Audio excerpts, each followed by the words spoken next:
ਮੇਰਾ ਨਾਮ ਅਮਰ ਸ਼ਰੀਫ ਹੈ। ਮੈਂ ਬਰੋਨਕੋਟ ਅਲੀਗੜ੍ਹ ਦਾ ਰਹਿਸ਼ੀ ਹਾਂ।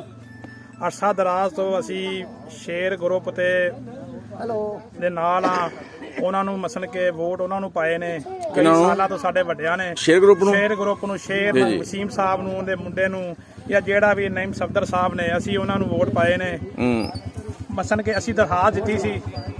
ਦਰਖਾਸਤ ਦੇ ਵਿੱਚ ਮਸਲ ਕੇ ਕਮੇਟੀ ਘਰ ਚੀਫ ਮਿਨਿਸਟਰ ਤੇ ਜਾਂ MNA ਸਾਹਿਬ ਦੇ MPA ਸਾਹਿਬ ਦਾ ਹੀ ਸ਼ੁਕਰੀਆ ਅਦਾ ਕਰਦੇ। ਉਹਨੇ ਸਾਡਾ ਨਾਲੇ ਸਫਾਈ ਕਰਾਈ ਹੈ, ਪਰ ਸਾਡਾ ਕੰਮ ਨਾਲੇ ਸਫਾਈ ਦੀ ਕਰਾ ਨਹੀਂ ਦਾ। ਸਾਡੇ ਹੋਰ ਵੀ ਮੁਆਇਦੇ ਨੇ ਕਿ ਸਾਡੀ ਸੜਕ ਬਣਾਈ ਜਾਵੇ।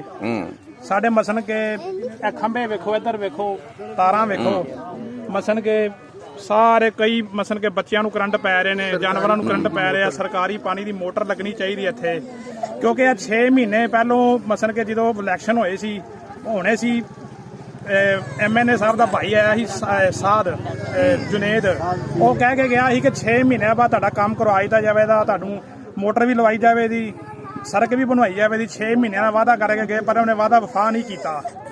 ਅਸੀਂ ਇਸ ਗੱਲ ਤੋਂ ਉਹਨਾਂ ਨਾਲ ਨਾਰਾਜ਼ ਹਾਂ, ਪਰ ਇੱਕ ਗੱਲ ਉਹਨਾਂ ਦੇ ਖੁਸ਼ ਵੀ ਹਾਂ ਜਿਹੜਾ ਉਹਨਾਂ ਨੇ ਸਾਡਾ ਕੰਮ ਕਰਾ ਦਿੱਤਾ। ਤੇ ਲਿਆਦਾ ਸਾਡੇ ਜਿਹੜੇ ਵੀ ਮਾਮਲਾ ਤੇ ਹੱਲ ਕੀਤੇ ਜਾਣ। ਮਿਹਰਬਾਨੀ।